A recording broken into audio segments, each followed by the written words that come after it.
Good morning, everybody. Hope all of you are fit and fine. We are discussing properties of natural numbers and whole numbers. In the first part, we have already discussed closure property, commutative property, and associative properties of whole numbers. Today, we are going to discuss some more properties of natural numbers and whole numbers. The first one is, and the most important, distributive property. Distributive property. ये word distributive बना distribute से, और distribute मतलब बांटना। बांटने से क्या मतलब है हमारा? ये आप जब मल्टीप्लिकेशन पढ़ रहे थे तो आप सीखे होंगे कि multiplication is short form of addition. Addition का शॉर्ट फॉर्म है। जैसे हम 4 + 4 + 4 लिखते हैं, it can be written as 3 × 4 that is 12। तो 3 × 4 लिखा, it can be written as 4 + 4 + 4 3 times. This is distribution. और ये distributive property of multiplication addition और सब्ट्रैक्शन दोनों में काम करता है। चलिए एक एग्जाम्पल के थ्रू इस बात को समझने की कोशिश करते हैं। मान लीजिए आप कोई सामान खरीद रहे हैं बाजार में, एक पीस की कीमत है ₹123। आपने कहा कि भाई हमको 105 पीस दे दीजिए। Number of articles 105। दुकानदार से पूछते हैं कि भाई कितने पैसे हो गए। दुकानदार ने मल्टीप्लाई किया 123 × 105। ये आपको बताया कि इतना कॉस्ट हुआ। आपको लगा कि उतने पैसे पास में नहीं हैं और उधार आप लेना नहीं चाहते हैं, तो क्या कर रहे हैं आप? कहते हैं भाई 5 पीस कम कर दीजिए उसमें से। तो ये जो कॉस्ट वो ऐड करके लाया है मल्टीप्लाई करके, उसमें से 123 × 5 माइनस कर रहा है। ये माइनस करेगा और फिर आपको बताएगा कि इतना आ रहा है। आप चेक करना चाहते हैं कि उसका कैलकुलेशन सही है या नहीं। तो जो आपने किया वो क्या है? 123 रुपीज़ के हिसाब से 105 आपने लिया था और उसमें से 123 के हिसाब से 5 पीस वापस कर दिया। अब आप जरा देखिए calculation, how much easy it becomes. 123 × 105 आपने लिया था, उसमें से 5 वापस कर दिया। 123 × 100, और ये बार मल्टीप्लिकेशन बाय 10, 100, 1000 हम लोग अच्छा से जानते हैं। अगर ये आया है तो सही है, और इससे कम या ज़्यादा आया तो गलत है। अब ये कैसे हो गया? How does it works? चलिए देखते हैं। Distributivity of multiplication over addition and subtraction, how it works. चलिए, कहता है कि किसी भी दो नंबर को मल्टीप्लाई कर रहे हैं हम। जैसे हमने किया 456 × 102। आप बड़े मज़े में ये 102 को ही हम कोशिश करते हैं कि एक नंबर को ब्रेक करें ताकि वो 10, 20, 30 इस तरह से आ जाए, मल्टीप्लिकेशन इजी हो जाए हमारा। या 10, 100, 1000 इसमें ब्रेक हो रहा हो तो और ज़्यादा अच्छा है। 456 × 100 + 2। अब ये 100 से भी मल्टीप्लाई करना आसान है और 2 से भी मल्टीप्लाई करना आसान है। ये कहता है कि इससे इसको भी मल्टीप्लाई कर दीजिए और इससे इसको भी कर दीजिए। 456 × 100, और जो साइन है दो ही काम होगा, या तो ऐड करना होगा या सब्ट्रैक्ट करना होगा। जब आप ऐड करते हैं तो 456 × 2, और अब आपके लिए काम आसान है। 45600 प्लस है तो प्लस कर दीजिए। 2 × 6 = 12, 2 कैरी 1, 45 2 = 90 और 191, और you got the result. Isn't it easy? और ये पॉसिबल क्यों हुआ? Because of this distributivity of multiplication over addition.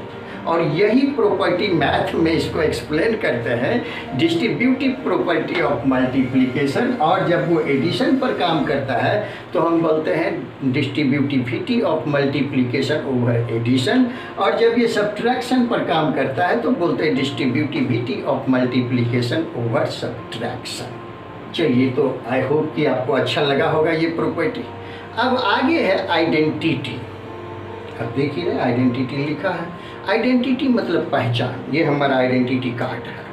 Identity मतलब पहचान। तो पहचान कैसे बनेगी आपकी? पहचान जो आप हैं, जैसे भी हों, और वही आपकी पहचान है, आपकी प्रॉपर्टी।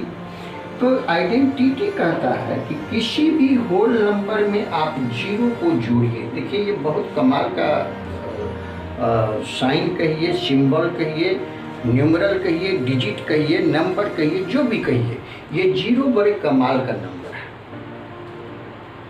नर्सरी क्लास में बच्चे पढ़ते हैं कि मम्मी की रोटी गोल, पापा जी के पैसे गोल, हम भी गोल, तुम भी गोल, और सारी दुनिया गोलम गोल। तो किसी भी होल नंबर में आप जब जीरो को ऐड करते हैं तो वो होल नंबर खुद ही रह जाता है। या आप लिखिए competitive property 0 + 3 even then it is 3। ये वही रह जाता है। इसलिए जीरो को एडिशन का आइडेंटिटी एलिमेंट कहते हैं। Zero is termed as identity element of addition, क्योंकि ये उसकी पहचान है कि उसमें किधर भी जोड़िए वो कोई फर्क नहीं लाता। इसके अलावा किसी में ये काम नहीं करता। एडिशन के अलावा जीरो किसी में ये काम नहीं करता। आप 3 - 0 इज नॉट इक्वल टू 0 - 3, ये दोनों बराबर नहीं है। या 3 × 0 आप कर देते हैं तो ये 3 नहीं रह जाता है, इसकी पहचान ही खत्म हो जाती है। और डिवीजन बाय 0 तो बोलते हैं नॉट डिफाइंड, अब डिफाइन ही नहीं कर सकते। So no wonder this zero is called identity element for addition of whole numbers, or simply identity element of addition। ये तो एडिशन की बात थी। दूसरी बात, एक बात और चर्चा करते चलें एडिटिव इनवर्स की। किसी भी होल नंबर में उसका अपोजिट जब आप ऐड कर देते हैं तो द नंबर बिकम्स 0। जैसे 3 में अगर इसका एडिटिव इनवर्स 3 + -3 इट बिकम्स 0। कोई साइन नहीं है, मतलब पॉजिटिव है, ये निगेटिव है, और 3 3 दोनों का न्यूमेरिकल वैल्यू है तो इट बिकम्स 0। 5 + -5 गिव्स 0। -7 + 7 गिव्स 0। ये इस प्रॉपर्टी को बोलते एडिटिव इनवर्स। अब जो आखिरी प्रॉपर्टी है हमारी वो इनवर्स लिखा है। दरअसल ये है मल्टीप्लिकेशन के लिए। किसी भी नंबर को अगर उसके मल्टीप्लिकेटिव इनवर्स से मल्टीप्लाई कीजिए। What does multiplicative inverse mean? ये 5 × 1/5। 1/5 is multiplicative inverse of 5 and 5 is multiplicative inverse of 1/5। कहते क्यों हैं? कहते इसलिए हैं कि ये दोनों का प्रोडक्ट 1 हो जाता है, और ये 1 को हम लोग बोलते हैं आइडेंटिटी एलिमेंट ऑफ मल्टीप्लिकेशन। अब आपको याद होगा कि अभी हमने कहा था identity element of addition is 0, क्योंकि 0 को किसी में जोड़ देते हैं तो वो उतना ही रह जाता है, 0 कुछ उसमें कम ज़्यादा नहीं करता। उसी तरह से किसी भी नंबर को अगर 1 से मल्टीप्लाई करते हैं तो वो उतना ही रह जाता है। 5 × 1 = 5, 6 × 1 = 6 एंड 7 × 1 = 7। ये कोई फर्क नहीं लाता। इसलिए this 1 is called identity element of multiplication. और अगर ये 5 × 1/5 gives 1, this 5 is called multiplicative inverse of 1/5 and 1/5 is called multiplicative inverse of 5। I hope कि आपको अच्छा लगा होगा। इसमें से बहुत सारी प्रॉपर्टीज का उपयोग आप जाने अनजाने रोज़मर्रा की ज़िंदगी में करते होंगे, बिना ये जाने हुए कि इस प्रॉपर्टी को कहते क्या है। और इसी सब प्रॉपर्टी को मैथ्स में properties of natural numbers and whole numbers के नाम से जानते हैं। आज के लिए इतना ही, मिलते हैं अगले दिन किसी नए टॉपिक के साथ। Till then, good bye, have a nice day, thank you very much.